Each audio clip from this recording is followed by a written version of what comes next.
안녕하십니까, 오당입니다.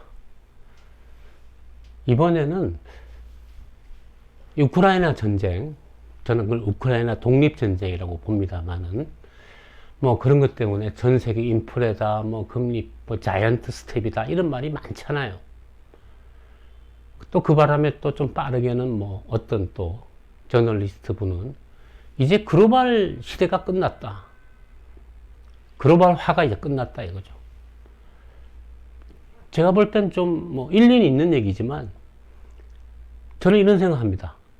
글로벌화가 끝났다고 보는 건 좋은데 과연 이제는 그럼 우리가 안 글로벌화로 돌아갈 수 있을까? 생각해보면 굉장히 어려워 보입니다.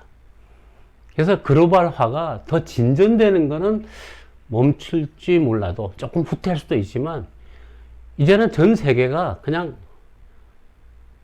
노골적으로 말하면 미국화가 돼버렸다고 저는 봅니다. 전 세계가 달러화 됐다. 어떤 미국의 경제 컬럼니스트가 쓴 글에 달러리제이션 뭐 이런 말을 썼더라고요. 달러.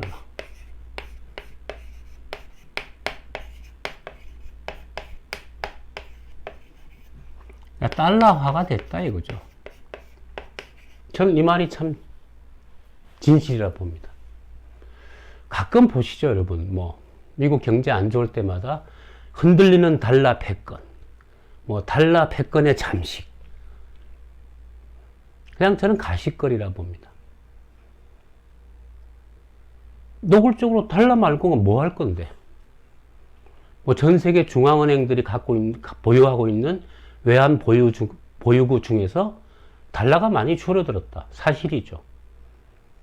그렇지만 여전히 50% 넘습니다. 달러화 대신에 기축통화가 나온다. 저는 불가능하다 봅니다. 그냥 전 세계가 인연 끊고 살든가, 무역 안 하고, 교류 안 하고, 뭐 살면 각자의 뭐 금리와 뭐 이런 통화 정책을 쓰겠죠. 근데 그게 지금 가능하지가 않잖아요. 전 지금 세계의 본질은 글로벌화가 아니고 달러화되어 있다. 근데 이것이 미국 입장에서는 너무 좋은 거예요. 달러와 비트코인의 차이가 뭡니까? 똑같아요, 사실은. 다만 달러는 미국이라고 하는 국가 신용을 믿고 쓰는 거고요. 비트코인은 그걸 발행자가 좀 뭐 정체를 알 수 없다, 뭐 믿을 수가 없다. 저는 비트코인 투자 안 합니다. 믿을 수가 없어서. 어느 날 그냥 다 없어질 수도 있다 봐요. 미국 연방준비위원회가 비트코인을 정식으로 그것도 괜찮다 라고 승인을 한다면 저는 비트코인 투자를 할 마음이 있어요. 그만큼 미국에 대한 공신력은 아무리 뭐 미국이 문제가 생겨도 저는 미국을 대체할 만한 지금 다른 나라는 없다고 봅니다. 자, 오늘은 그와 관련해서요. 글로벌화, 본질은 달러화인데요. 그것이 그럼 좀 앞으로 좀 이렇게 좀 멈칫거리는 건 사실입니다. 근데 그랬을 때 우리나라의 국운, 대한민국 국운이 있거든요. 제 블로그에 가시면 우리나라 국운에 대해서 수백 개의 글이 있습니다. 2000년대 초반부터 써온 지금까지 약 20년 이상 쓴 많은 글들이 있습니다.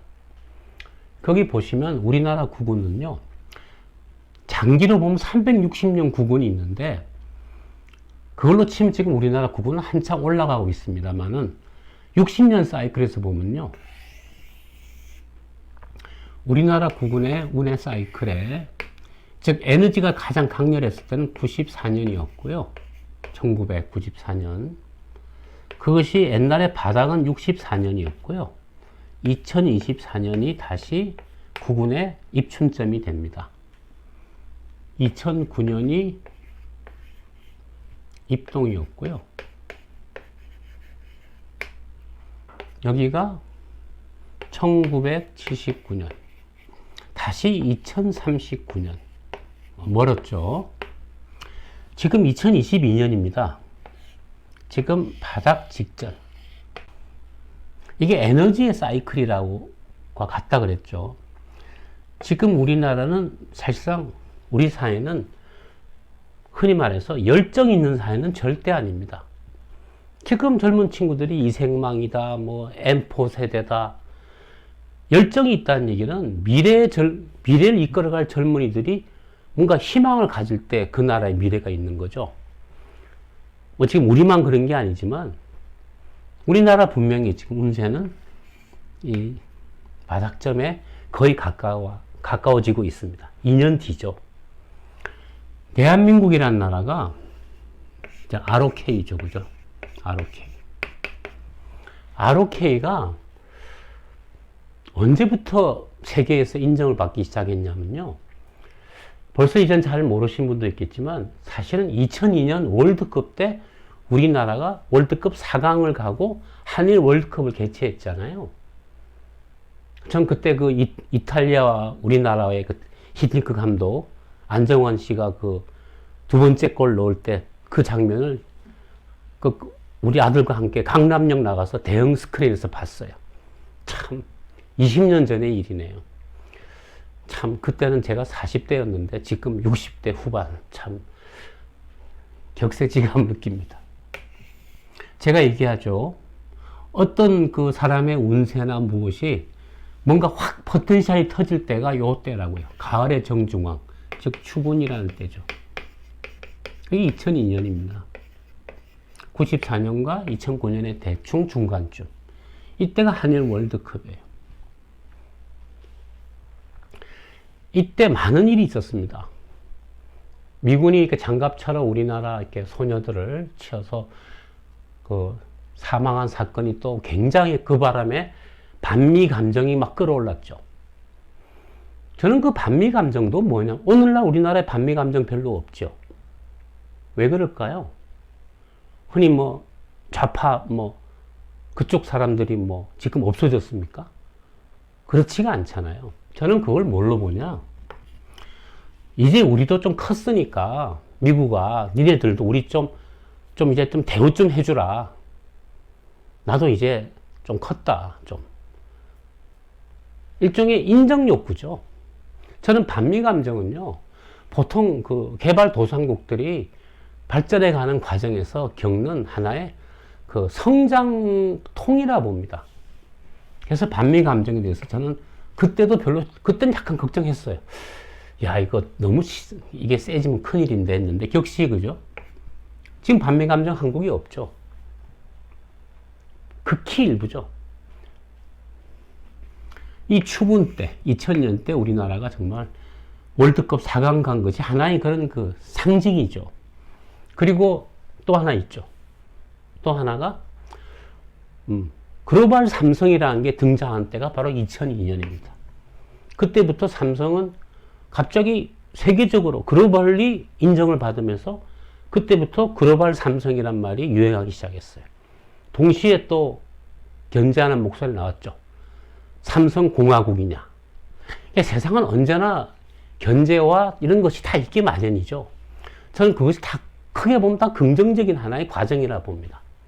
글로벌 삼성, 삼성공화국이냐, 또 장갑차 뭐 사건, 반미, 뭐 인천 메가더 동상 뭐 철거하자 말자 사건, 월드컵 4강.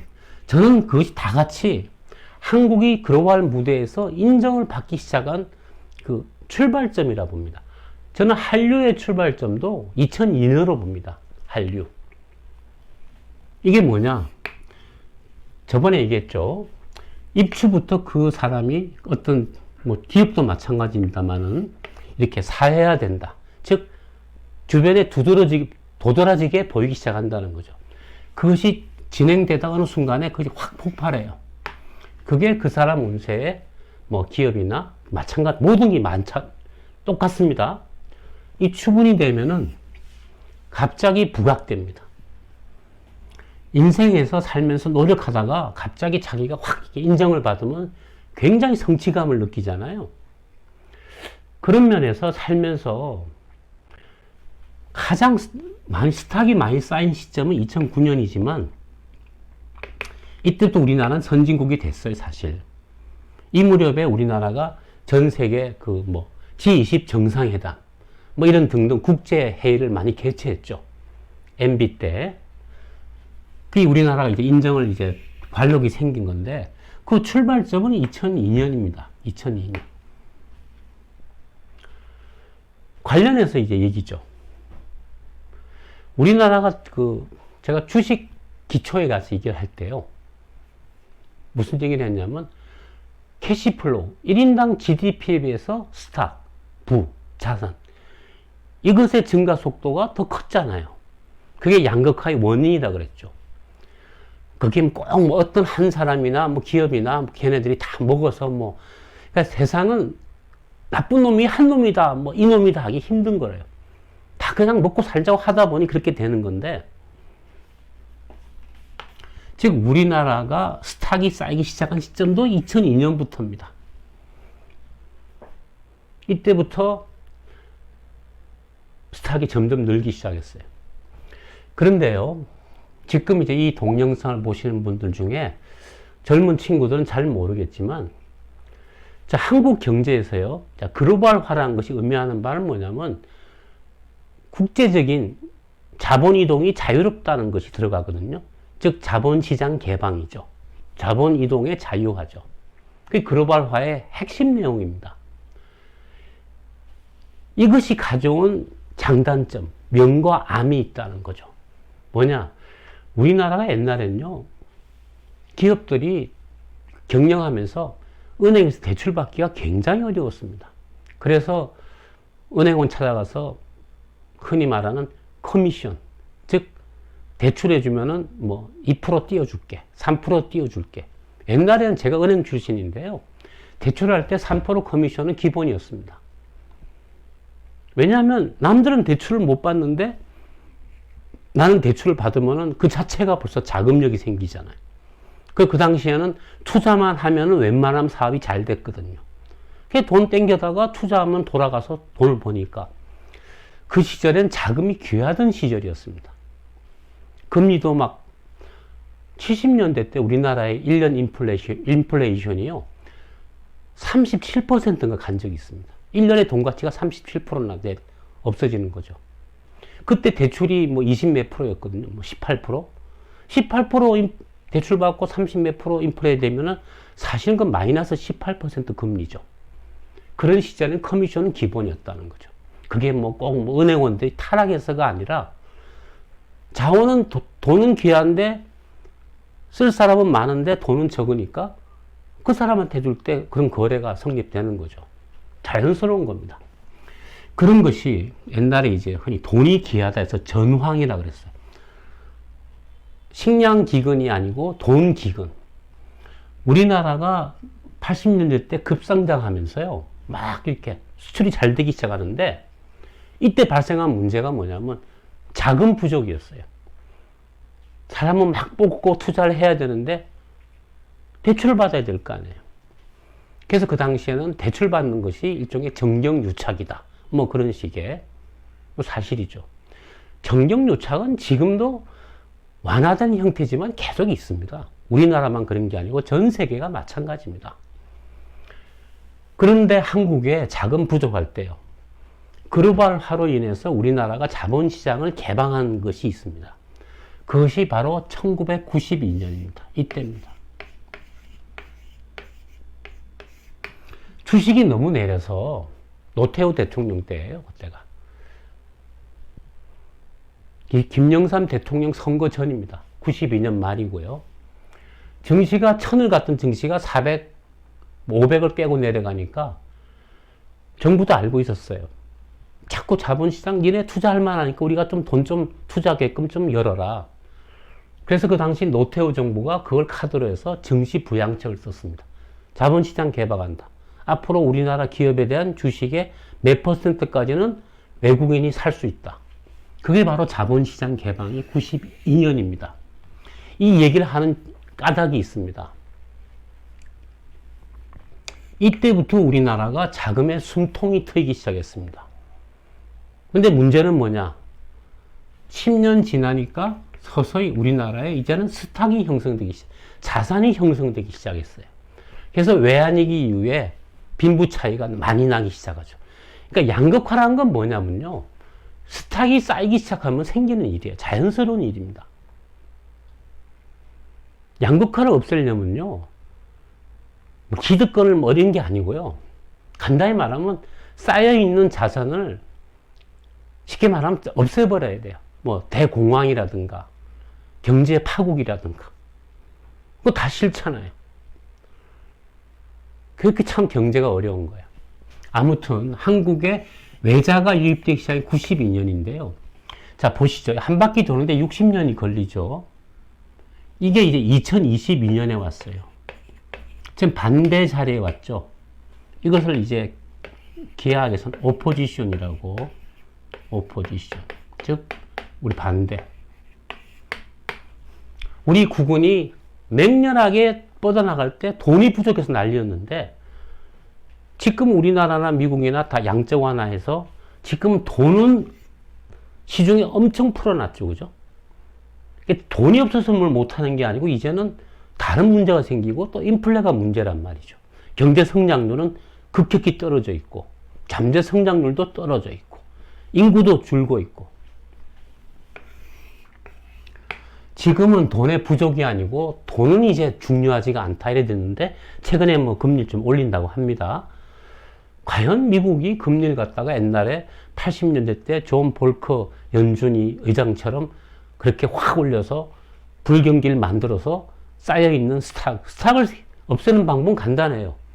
집값이 폭락하면 그 자산만큼 날아가죠. 주식 폭락하면 그만큼 날아가죠. 그 누구도 원치 않죠. 근데 사실은요, 자산이 폭락하면은 가지지 못한 자에게는 오히려 기회가 되고 그만큼 사회적인 간극, 즉 거리는 좁아집니다. 부자와 빈자의 차이가 크게 나지 않거든요. 캐시플로우는 비슷하니까. 올해가 지금 30년, 자본시장 개방 30년이 됐는데요. 이것이 앞으로 어떻게 될 것이냐. 그 결론은요.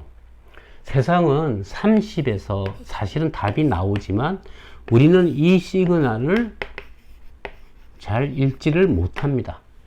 세상의 큰 흐름을 우리가 탁 가려낼 수가 있겠어요. 그런데 이것이 36년이 지나면 저번에 제가 이성계의 운세에서 얘기할 때 고려에 투항한 지 36년 만에 고려를 뒤엎고 조선을 건국했다 그랬죠.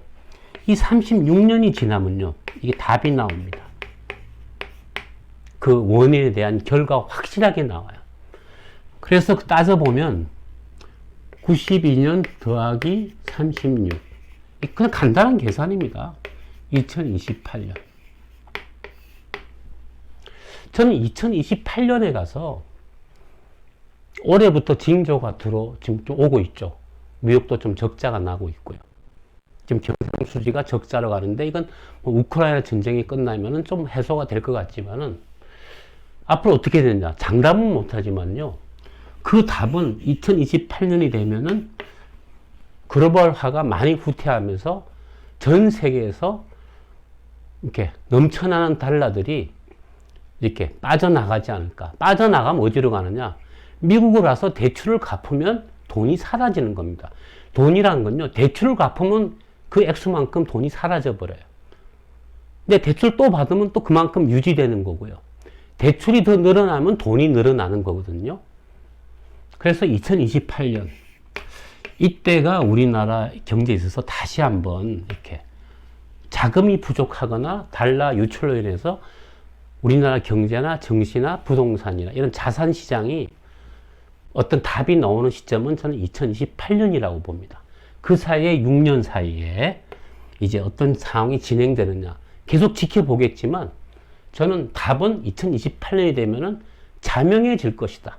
저는 이렇게 보고 있습니다. 자, 오늘 얘기는 여기까지 하겠습니다. 자, 구독, 알람, 좋아요 부탁드립니다.